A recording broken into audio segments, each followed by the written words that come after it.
what in the world happened in a couple of years that has caused this nightmare that we're now being dragged into? And more importantly, what can be done to stop these people? How can they be stopped? Who can stop the Christians, the Muslims, and the Jews who are dragging the rest of us into this extremely violent existence and threat? Now, many people who are in the born-again side, on the Jesus side, are totally in support of war and things like that because they look to Armageddon. Many others who are on the spiritual side, if you would use that term, they're called New Age people. They're looking to the sky. They're looking to activity in the universe. They're calling down the light to do something to stop religious fanatics from destroying God's creation, which is Mother Earth. I mean, because they say, what else can be done? Yesterday, we had a meditation here, and it was done because at the same time, people from all around the world were meditating in something that an astrologer has termed the harmonic concordance, an eclipse of the moon taking place while at the same time celestial bodies lined up to form what we know as the Star of David. There were 6 celestial bodies that aligned them. I'll show you. This is the Star of David. I refer to it as the Star of Delta. But anyhow, you had 6 celestial bodies lined up at points that formed the star. And so, everybody said, oh, this must be something. Well, maybe it was, maybe it wasn't. Who knows? I mean, I'm not one to turn my back on it because I have been speaking about the catalyst for change coming from electromagnetism, which is the universe. It's what we exist on, what we thrive on as electro-persons. If we look at overhead 5, we'll see, you can take a look at the star, and then we look at overhead 5 and you'll see how these celestial bodies lined up. It's a little bit off kilter, but you can get the pretty good idea. You see the delta here, and you see the delta there, and it gave a pretty close resemblance to that star, which religiously is called the Star of David. At the 6 points are the Sun, Jupiter, Mars, Saturn, Chiron, and the Moon. Now, here's an uncanny but true problem with this. The people who assemble in meditation so as to be in harmony with celestial bodies are referred to as New Age kooks, far out people. They're crazy. They're nuts. See? What are they doing? They're in a room and they're meditating and they're saying Om or having New Age music or something, and they're nuts. The people, on the other hand, who cheer on this killing and slaughtering of men, women, and children, animals, buildings, and nature of all kinds, they're the mainstream. They're the same ones. They're okay. They salute, shoot, die, bury kids. That's okay. And to me, it's a struggle to try to bring myself to grips with, we really are. I mean, who's the doctors in this insane asylum, and who are the patients? Or are the patients running the asylum? Because when you're sitting peacefully and trying to flow in harmony with nature and calling down life from God to be healing, and that's considered crazy, and yet when you stand up and wave flags and cheer on people killing each other, and that's supposed to be sane, it seems as though it's a little bit backwards. Well, it's a lot backwards, but that's exactly where the culture is. The people who die, well, they have to be sacrificed for the good of our way, no matter where our way happens to originate. But the people who cheer on the killing and who march with this type of mentality, they get dressed up every Sunday, and they go to church. They got suits and ties and fancy dresses and little American flags on their lapel. So how are these political and military religious fanatics who are trying to arrange Armageddon dealt with? How can they be stopped? And you can take that down. The people in the United States, and when I was younger, I often wondered, I'd hear all these terrible stories about Hitler. And I'd say, how could the people just not do anything? How could they must have known this stuff was going on. So how could they just allow it to happen? Well, now I know. I almost missed it. Now I know. They know the leaders are doing bad things. We know the leaders are doing bad things. We know it. Even if we're the political party, we know it's bad. But we just go on about our business, because what can you do? Nobody wants to take a chance of getting into trouble or have the FBI coming, so you do. We have the FBI, they had the Gestapo. But it's the same kind of stuff. But see, that's why it was so wonderful that the worldwide meditation took place. I don't know whether it did anything. It doesn't make any difference. It certainly was a good thing to do. It's much better than killing people. See, this meditation calls upon God, whatever your interpretation of God is, calls upon Christ, whatever that is, to bring the power of the universe down on the heads of violent people who kill in the name of God. You know, they cannot make speeches, well, God wants us to do this and all this kind of business. Now, the Armageddon that these people are trying to ignite is part of the book of Revelation. And we discussed part of it last week. Now, here's the thing that you have to keep in mind. The book of Revelation and the entire Bible is what? It's Greek mythology. That's what it is. The Bible is not Hebrew, neither in the Old Testament or the New Testament. It's Greek mythology. It was written by people of Hebrew heritage who had come into Greece and were known as Hellenists. Hellenists, Hellenists. But they were of Greek background and Greek literature, and they wrote these stories. They're Greek mythology. The book of Revelation is Greek mythology. If you read the book of Revelation, you'll come to the conclusion that somebody just wrote down their worst nightmare. Seven-headed beast with 10 horns and a woman with stars in her head and blood, all this kind. And yet this is the book that the Christian fundamentalists take literally. And as a result, they draw the rest of us into their own religious nightmare. That's what it is. Over 300 young American men and women died for the same thing that thousands upon thousands of young men and women died in Vietnam for. Nothing. It was because, in this particular case especially, people take the book of Revelation literally. When they do that, they get caught up in the idea that there has to be an Armageddon. There has to be a war with the evil ones, who in this case are the Muslims, according to our government.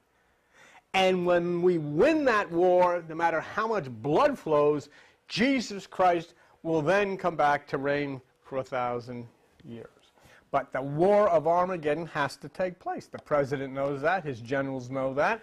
And that is why it is so dangerous to have religious people in government.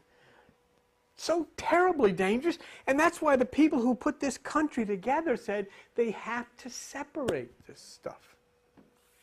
If you start taking the Bible literally, you're going to subject the people of the United States to these terrible wars in order to get Jesus back. And you're going to think you're blessed that God has ordained you to do this, that Jesus spoke to me and all this. I had a word of knowledge and all this crazy stuff.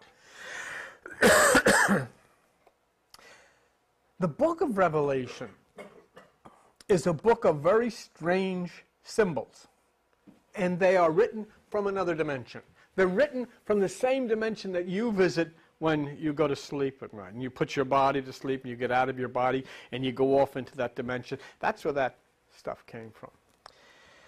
It is nothing that can be taken literally. It is something that cannot be understood by the human mind, and yet these religious fundamentalists would have you believe that they know what the book of Revelation is all about. They don't, because it can't be known. The very fact that these people are building themselves up for a war tells you that they do not know and are going against the very Bible that they claim to love. There's a very clear instruction in the Bible concerning reading it. And also it specifies what will happen if you take this stuff literally. And now you take the fact the president, the other members of government, the attorney general, all these born-again Christians, General Boykin, and all these people who are taking this stuff literally, and the killing that's going on now. And then look at overhead section here, this next one, and look what the scripture says, 2 Corinthians. Who has also made us able ministers of the New Testament, not of the letter, not literal, but of the Spirit. For the letter kills, but the Spirit gives life. Not of the visible, but of the invisible. For the letter kills. When you act on it, it makes you feel, I know what we're supposed to do. And then I'm reading mythology literally, and I am set to attack, to make something occur that I think is going to happen on the outside, when this entire thing is written really to that invisible one inside of you. The letter kills, and we are ministers of the Testament, not of the letter. Not to be taken literally at all. Nothing in that Bible should be read literally. Nothing in, I'll say something else. I mean, nothing in that Bible ever happened. There was no Exodus. There was no crucifixion. There was no crossing of the Red Sea. But there is. These are real things that happen inside of all life. But we have made it into an adventure story of bizarre proportions and have totally, set the world up for a tremendous fall because of misinterpreting it. But these instructions are fundamental whenever you approach symbolic literature. You cannot read literature of this type literally, especially ancient Greek symbolic literature. You have to approach it from the same standpoint of what it means, not in the realm of the physical. In other words, not what does it mean to the world, what does it mean to my family, and what does it mean in the realm of the non-physical. So, well, I don't, that's exactly it. It is something that is between the person inside of your body that operates the body and the invisible ones above. It comes from the invisible ones above to the invisible one inside of you, who you really are. You say, well, I don't know, sir, if I can understand that. You can't. Book of Revelation talks about someone riding across the clouds on a white horse. And Christians have taken that mythological symbol literally. and anticipate that Jesus Christ will return to the earth riding a white horse through the sky. There are others in the fundamentalist ranks who'll take some of the book of Revelation literally and then some of it symbolically. How do you do that? I mean, you go sit down and read a story, Mickey Mouse or something in Disney, and say, well, you know, this, I know this is, but this makes sense here, this part, you can't. It's either written symbolically or it's written literally. If somebody can show you have one degree, one bit of evidence of anything happening in the Bible historically, fine. But none. Nothing ever did. I don't have it with me, but we have documentation from the University of Tel Aviv, in Tel Aviv, Israel, that after 200 years of careful exploration throughout the deserts, not one thing has ever been proven to have existed. Joshua didn't make the walls in Jericho fall down because they're still standing up. Let me tell you, when you are reading a book and it has angels throwing things down on the earth, a woman with stars sticking out of her head, a seven-headed beast with 10 horns, a beast with 666 written on his forehead, you can be sure you have a book of symbols, and those symbols are to be energies for the invisible you, not the visible you. But the leaders of the world have chosen to take mythology such as this literally. And people have been slaughtered for thousands of years because of this religious insanity. And that's what it is. Whether they were burning people at the stake or running Galileo out of town because he told them the truth, all this nightmare by these wacky people, right up to the present day when they're taking little children behind the altars to sexually abuse them. These are crazy people. And yet, they're the mainstream. You come in and meditate, you're nuts. Religion has become the most violent, evil force on planet Earth. If there was ever an Antichrist, if there was ever a Satan, it is religion. It has hurt more people than any other force which has ever been known to exist. There is a physical, and you can look at yourself, and you can look at your hand, and you can look at your arm and say, yes, I see it, that's a physical. But there is a non-physical. Because as you look at your hand and your arm and you turn it, you realize that something somewhere has to be deciding to turn that thing. It didn't turn on its own. Someone has to be turning it. That's the non-physical. Someone turns it, and someone says, I don't want to turn it anymore. Something invisible makes a decision. That's the non-physical. If the non-physical was not in the physical, which is you, then the physical, you, would be on the floor like so much debris. But because the non-physical you is inside of the physical you, then you are a human being and highly prized and treasured. So the book of Revelation was not written for the physical you, but for the non-physical you.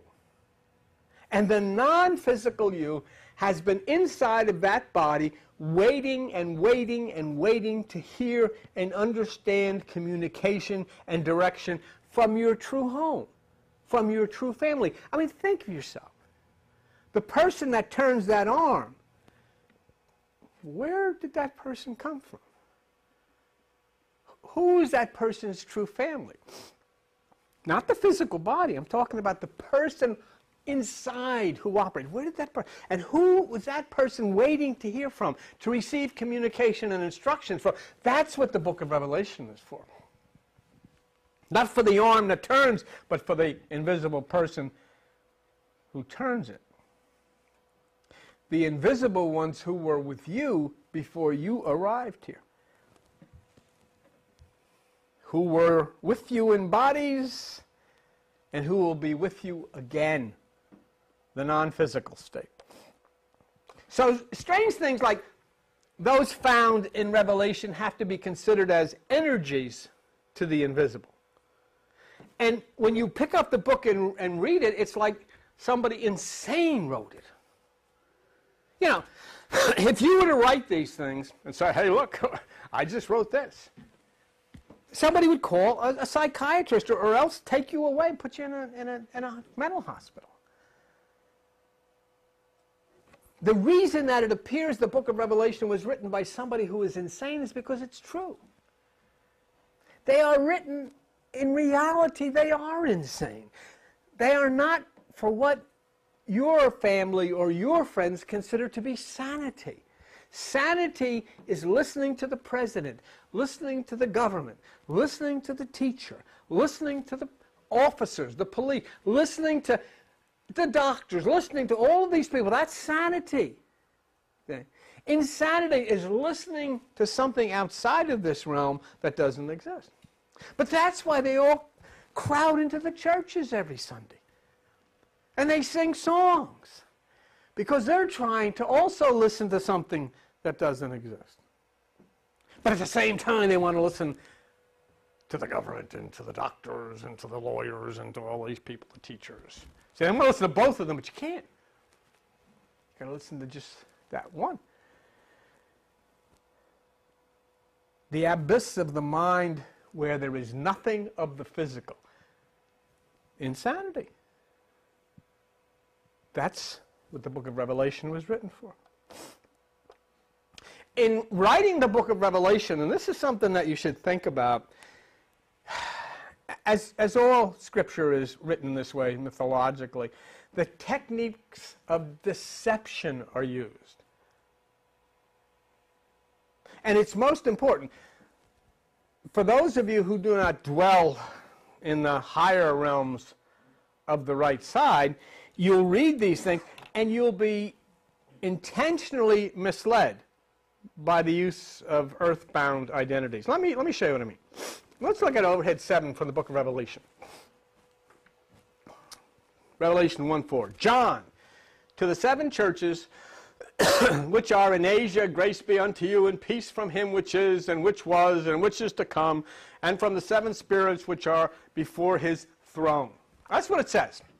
Now, the first thing that a literal fundamentalist would do would be to see the word churches, because they thrive on that word. That's where the money is. You know, that's where the power and the control is. That's where the action is. Huh? Churches is where everybody comes together and they all stand up at the same time and they sit down at the same time and they do what they're told, see?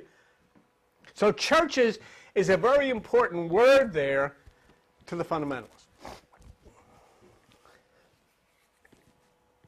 Asia is another important one because they're literalizing. Huh? They're saying churches in Asia, not knowing that it's deception. There has nothing to do with churches in Asia. Okay. Whatever that person would then report concerning the book of Revelation would be useless, because they're literalizing it about churches in Asia. That's the way they're coming from. Well, why would it be useless if they did that? Because the book of Revelation is a symbolic book written for the spirit or for the invisible. It has nothing to do with physical things. Here's my problem. You cannot take churches in Asia literally, and then take the same book with the beast with 7 heads and 10 horns and say, oh, well, that's symbolic. Right? Because how do you know then? The whole book is compromised. Who's to say which is literal and which is not literal? Not until you understand how these things were written, that which is the literal appeared very normal, but hidden inside of this adventure story are coded words, if you would. There's nothing literal there. It just, you can't write a book and say some of it is literal and some of it is symbolic. Each come against each other. Churches are literal, we know that. Asia is literal. So wipe them out. Don't even look at them. Has nothing to do with it.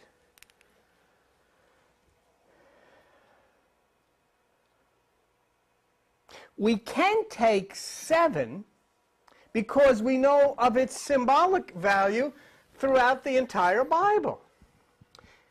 There's the word 7. 7 is very important. I don't take that because, well, 7's important to me, but churches in Asia aren't. No, it's because 7 carries itself not only through the Bible, but through all mythology and all of the other ancient spiritual books as a special number for a reason. Okay? It means something. 7. The 7 spirits, which are before the throne, which you see in that last sentence, is a reference to this universal chakra or invisible systems that connect to the higher mind. Symbolically, the throne is the higher mind. And the 7 spirits is that chakra system, which also does not exist. All right? It's a non-existing thing. It's a symbolic thing. It's like spirit. It's looking for a word to identify something that's there, but we don't quite know, what can you call it? Huh? I don't know what to call it. It's a chakra. We call spirit. What is spirit? Well, it's an invisible thing. What's electromagnetism? So is chakra. The chakra is the resistors of the electromagnetism, because if the electromagnetism goes up the spine, if it doesn't have proper resistance through those nerve resistors, then it would impact on the brain and blow your head off. So it has to have resistance. And if it has the proper resistance, then that which is the higher from quote-unquote God can enter into you. So we have the word 7, we have the word spirits, we have the word chakra, and then we have the word throne. And the word throne, you defined it in ancient literatures, always means the mind, the higher mind. So you take something with a lot of gobbledygook about 7 churches in Asia, grace and peace from him that was, is, good, all that kind, and you barrel it down and say, the one point here that is coming is about this 7 chakra systems, 7 spirits, and the mind. Not a message to the physical, but to the non-physical. Those 7 spirits are energies that assist in controlling electric flow to the brain mind, and the throne is simply the higher mind or the right hemisphere of the brain. So in that particular verse, which if you were in a fundamentalist churches, spend 3 hours going over the 7 churches and what part of Asia and, well, all of this stuff. Okay? But you can discount everything except 7 spirits before the throne and come away with a knowledge that what is being referred to is the electrical reality within you that flows through you and must be resisted so that there is the proper flow to the brain mind. Let's real quick. What is being referred to is the electrical reality, 7 spirits, within you that flows through your body and must be resisted so that the proper flow hits the brain mind. That's why it's not just a coincidence that this chant of Om happens when there's meditation, because what is the law of electrical resistance? Oh. O-H-M, but no matter how you spell it, it still says O. Well, that's what this is about. So all of this then becomes deception to convey the truth about this resistant force to the electrical energy which drives itself up to the throne or to the brain mind. Now, as we look at the first three verses, the only pertinent one there, which we're going to come up here, let's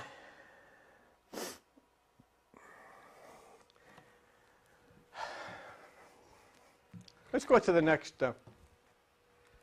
Okay, Revelation 1.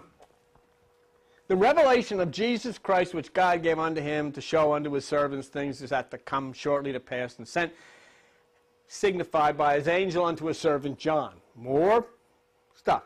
Who bear record of the word of God and of the testimony of Jesus Christ and all things that he saw. Blessed is he that reads, and they that hear the words of this prophecy, and keep those things which are written therein, for the time is at hand. Okay, so you can spend, a whole fundamental Bible study on this kind of stuff and go researching all of this stuff, but look at the first three verses. The only pertinent thing here for a symbolic book really is the word angel. That word is in there. So right away it takes us out of even considering whether Jesus Christ was a person, about records, about who reads a book, and all of this stuff. The word angel pops into the middle of this thing, and immediately we read, hey, wait a minute, if this stuff, the revelation, it came via photon. Because angel is actually angle of light, which is a messenger particle, which is photon. So now we've introduced here, if we want to take the religious words out of this thing, we'll say here that photon delivered this message, this invisible energy, this invisible electromagnetic energy, which is intelligent, delivered this message.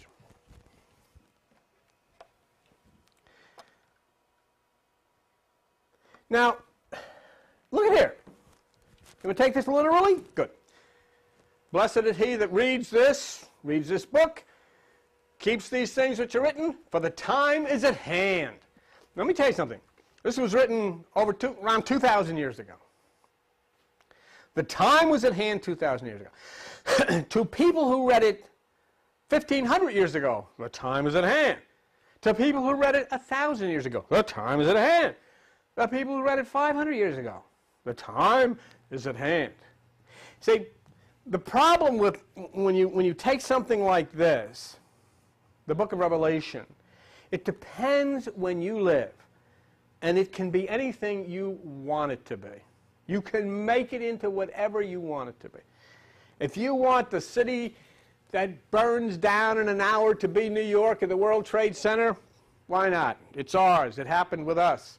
But if you wanted it to be Berlin, it could have been. Second World War.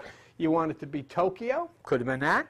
You want it to be Rome, could be that. You want it to be Constantinople, all these other places. Anything you want. Depends on when you're alive. And everybody for thousands of years have interpreted the book of Revelation based on their existence. Who is 666? Depends. Nero? Caesar? They all qualified. Hitler? Mussolini? Now Saddam? Osama? So you can't do it. Because everybody has played the same game with this stuff. When I was a little kid, there used to be people standing on a corner in Newark where I lived. And they'd have a magazine. He's coming back soon. The time is at hand. It's always at hand. Because they didn't know how to read this. And so you go and you discount all of this stuff. And you throw away, get rid of all that stuff, and you come in and you say, there's something here of the invisible, and that's the angel.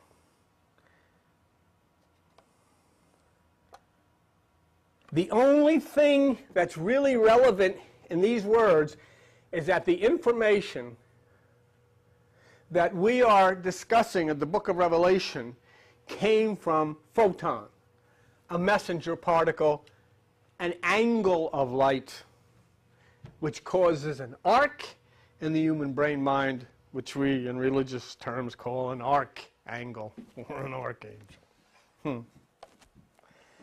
So the first four verses that we looked at served one purpose. Okay? What did they do in the book of Revelation? They told us that information contained that these presidents and generals are going to launch a war over, that this information came from a higher invisible light and was directed through the 7 invisible resistors inside of you to carry the message to the higher brain mind, the throne. That's all. But that's enough. That's the secret message. That's the message hidden in all of that stuff.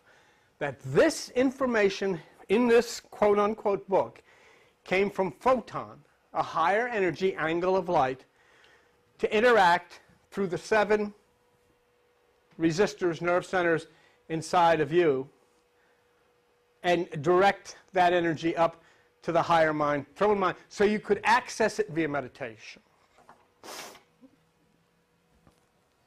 So here's what we've got, and you can think about it. You can take your choice. The book of Revelation is literal, beasts and all of that stuff, or it's not. And if it's not literal, then you have 2 choices more. One, it is the writings of a raving lunatic.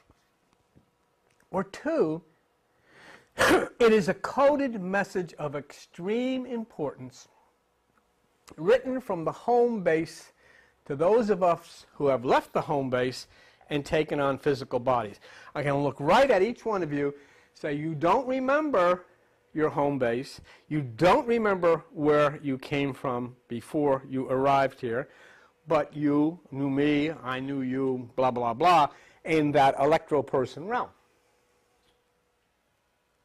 So I choose to believe the latter because of the fact that there is too much contained within the Bible and other ancient documents that is proven to be scientifically true. I mean, I can't say to you, listen, you got to have faith in this stuff, because I hate faith. I don't have faith. Faith is just something to have when you're not sure. That's a lot of baloney. Faith is just keeps you hooked up to the cult, and I don't want to get involved with that. And so we get rid of that. Now, you don't need faith, but I do need proof, and I have to be able to prove to you, or else I have no business standing up here. Let me show you a couple of examples. Most of you have seen these before, but real quick. Here's the overhead mount.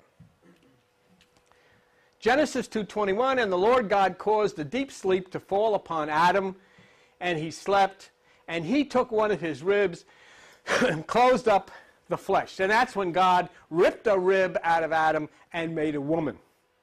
Meaning that, women were made out of spare ribs, which,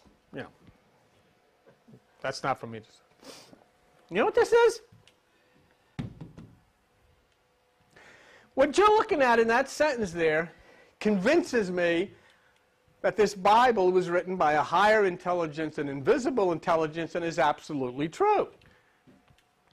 Because what you're looking is about an ionic bond. You spell that word I-O-N-I-C, an ionic bond. And an ionic bond is when you take an electron out of atom to create a positive ion. Then you place that in another atom to create a negative ion, resulting in positive, negative, male and female, yin and yang.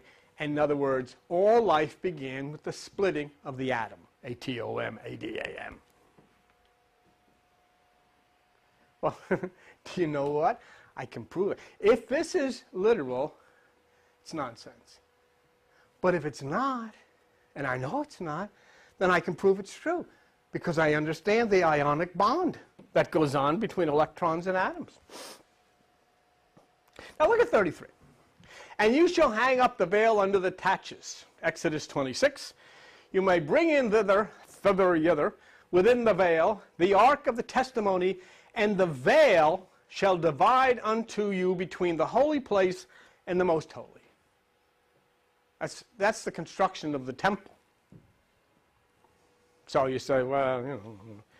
Oh yes, it's very important. If the temple, if you have a finger, if you put it up on the side of your head, you say, what is that? That's the temple. And God says, the Bible says that you are the temple and you know, all this kind of business. What's so interesting about that, this is anatomically correct. In other words, this is a correct description of your head. The holy place is dura mater of the brain, which is the outer covering. The most holy place is pia mater, which is the innermost sensitive part of the brain. Okay? And the outer holy place, dura mater, and the most holy sensitive place, pia mater, are separated in your head by something called arachnoid, which is the web or the veil or the curtain. So the veil that divides the holy place and the most holy place is in your head. And this is a copy of what is in your head. So you have an anatomically correct description written 4,000 years ago of the construction of the human head. That makes me say this book has never been, properly understood. And once you properly understand it and you don't take it literally. Hey, here, look at this one. All that were numbered in the camp of Judah were 100,000, 80,000, and 6,400. What's good about it? The tribe of Judah was known as the tribe of light, the children of light. The number of people is 100,000. 80 is 4 times 20, okay? That's 180,000, and 6,000 is 186,400, which is the constant speed of light. So I know. See, if you take this stuff literally, then you've missed everything. And that's what these wild people who are fighting over Armageddon have done. Now let me show you something. Let me show you. I will show you this. This is a picture of the book of Genesis. Well, I got 5 minutes? Okay. This is the picture of the book of Genesis. This is Adam. And this is Eve. But in order to create this, they had to take a rib, which is an electron, out of Adam, which made Adam a positive ion. You then put this electron into this atom, which made this atom Eve, which is a negative ion. You have positive, negative. Oh, and I love when they come together at marriage, the strong bonds of love. And then I read, the attraction between negative and positive ions results in strong bonds, called ionic bonds, that hold the ions together throughout. Let whatever God has put together, let no one break asunder. That's what Genesis is about. What it said to you was that all life began with the splitting of the atom. When you understand this stuff in its proper, perspective, the proper way, then it really becomes magnificent. Bill, Yes. I had something. Yes. When I look at that, When you look at it. what I like about that Mhm. is that it not only shows Mm-hmm. the transfer of an ion, an ionic bond, but it also reminds me that there really is no positive energy, there really is no negative energy. The electromagnetic field is such that everything is to remain neutral. And when you have that shift, it will try to work itself out again so that it becomes neutral. And, Good. And I can see that there too. Right, and what we had is positive and negative, or just words. But anyhow, that's where God makes the two one. So there's much more. But given that there are some very definite scientific facts written in the book thousands of years ago, testifies to the credibility of this being a scientific document written by a higher intelligence. So I would not consider the book of Revelation as the ravings of a lunatic, but rather as a continuation of the hidden message provided to all of us by our very origins in a realm of light. Having said that, there is a point where those who claim to teach the Bible and write about things such as Revelation prophecy make a very serious error. You can take that up. There is no part of the Bible that can be read like a novel. And you have had that happen to you right up to the point where you have the Christmas story that we're about to get inundated with. All of this stuff becomes an adventure story. Angels are singing on a hill. Sheep are watching, the shepherds are watching the sheep, and are in there, the little stall with all of the stuff. Whichever happened. It's a continuation. And the wicked King Herod said, I must kill that child. And so they took the child to Egypt. Oh, that's an exciting adventure story. And there was a young girl named Devaki. And Devaki sat in her parlor, and she had never had sexual intercourse, but an angel came to her and said, you're going to give birth to the Godhead. And she says, how can that be? She had a little baby. The little baby's name was Hare Krishna. And the wicked King Kansa said, I am going to kill that little baby because he is going to take over my kingdom. And so they took little Hare Krishna across the ice floes away from the wicked king. And there was beautiful Rhea. And Rhea was about to give birth to the baby whose name was Zeus. And the wicked king Kronos said, I am going to kill that little baby because he is going to take over my kingdom. And so they took little Zeus away to Crete. And yet every one of us are swearing this is our story, and it's true. And it's all talking about the child, which is the light part inside of you that must be taken away from the wicked king, which is the left side of the brain, the lower side, and steal away into the nothingness of meditation, where it is safe from the wickedness of the outside and those people who would come against it. So, mythology cannot be read literally. And I know I'm running out of time. I just want to show you a couple more things. Could you stay a few minutes more? You can't?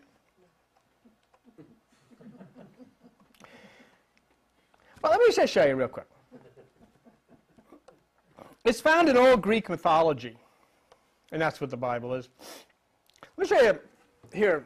Here's a picture. Zeus.